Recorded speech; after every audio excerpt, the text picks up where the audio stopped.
નમસ્તે દર્શક મિત્રો, આજના વિડીયોમાં આપણે દૂધીના મૂઠિયા એકદમ પોચા, એ પણ ઈનો કે સોડા વાપર્યા વગર કેવી રીતે બને તેની રીત જોઈશું. તે માટે અહીં મેં એક ગોળ દૂધીને લઈ લીધી છે અને તેને ધોઈ અને ઝીણી છીણી લીધી છે. તે માટે મેં અહીં મલ્ટીગ્રેન લોટ વાપર્યો છે, એટલે કે ઘઉંનો લોટ, ચોખાનો લોટ, જુવારનો અને ચણાનો લોટ વાપર્યો છે. તેમાં ચોખાના લોટનું પ્રમાણ સૌથી વધારે છે.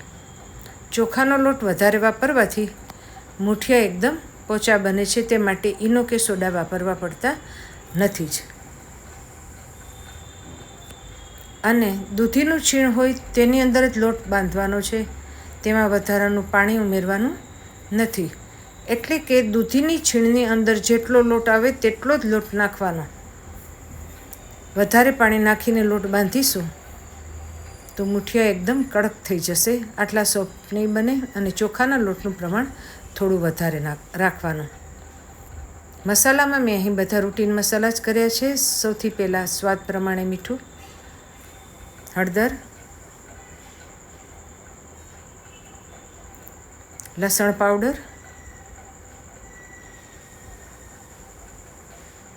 અને ત્યારબાદ લીલા મરચાંનો પાવડર નાખેલો છે.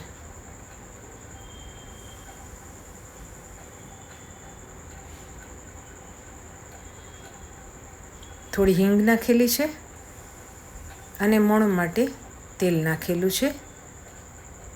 તેમજ મૂઠિયામાં થોડું ગળપણ સારું લાગે એટલે થોડી ખાંડ પણ નાખેલી છે. આ બધું નાખીને મિક્સ કરીને મેં એકદમ નરમ લોટ બાંધી લીધેલો છે. અને મોટા તપેલાની અંદર સ્ટેન્ડ મૂકી તેની ઉપર કાણાવાળું ઢાંકણું મૂકીને થોડું તેલ લઈ અને નાના નાના મૂઠિયા વાળીને ઢાંકણા ઉપર ગોઠવી દીધા છે. જો મિત્રો તમને મારા વિડીયો ગમતા હોય તો મારી ચેનલને સબસ્ક્રાઈબ કરીને પછી જોવાનું રાખશો અને મને થોડો સહકાર આપશો. તેમજ તમારા મિત્રોને, સ્નેહીઓને વિડીયો શેર કરજો અને કમેન્ટ ચોક્કસ, તમારા પ્રતિભાવ જણાવવા કમેન્ટ ચોક્કસ કરજો. બધા મૂઠિયા ગોઠવાઈ જાય એટલે ગેસનો તાપ એકદમ ફાસ્ટ રાખીને 5 મિનિટ માટે તેને ચડવા દો. 5 મિનિટ પછી ગેસનો તાપ ધીમો કરીને 15થી 17 મિનિટ સુધી મૂઠિયાને ધીમા તાપે ચડવા દો. મૂઠિયા ચડી ગયા છે કે નહીં તે ચપ્પુ લગાવીને તમે ચેક કરી શકો છો. મૂઠિયા ચડી જાય, ગેસ બંધ કરીને થોડીવાર તેને રાખો અને એકદમ ઠંડા થઈ જાય ત્યારબાદ તેને કાપી લો. એક વાસણમાં તેલ મૂકીને તેમાં રાઈનો વઘાર કરો. રાઈ બરાબર તતડી જાય એટલે થોડું જીરું નાખો, હિંગ નાખો, મીઠા લીમડાના પાન નાખો. અને હા, પાન ધોયેલા હોય તો તેલ ના ઉડે તેનું ધ્યાન રાખશો, નહીં તો થોડીવાર ગેસ બંધ કરીને પછી પાન ઉમેરો.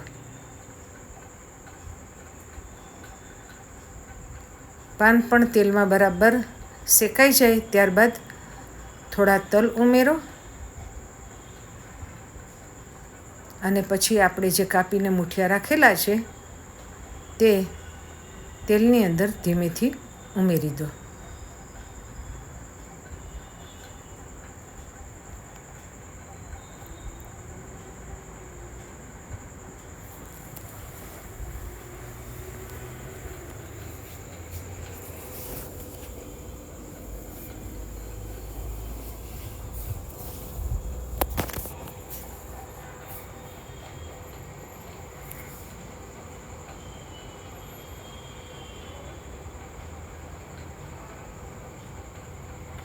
મૂઠિયા ઉમેરાઈ જાય એટલે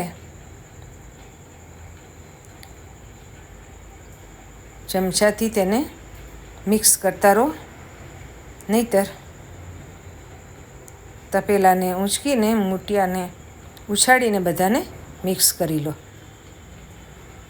બધા મૂઠિયા મિક્સ થઈ જાય મસાલામાં એટલે આપણા મૂઠિયા ખાવા માટે તૈયાર છે. આ મુઠિયાને તમે ચા સાથે, દહીં સાથે, સોસ સાથે અને ગરમ ગરમ મુઠિયા હોય ત્યારે તો તેને સિંગ તેલ સાથે એમ જ પણ ખાઈ શકો છો. એકદમ સ્વાદિષ્ટ લાગે છે.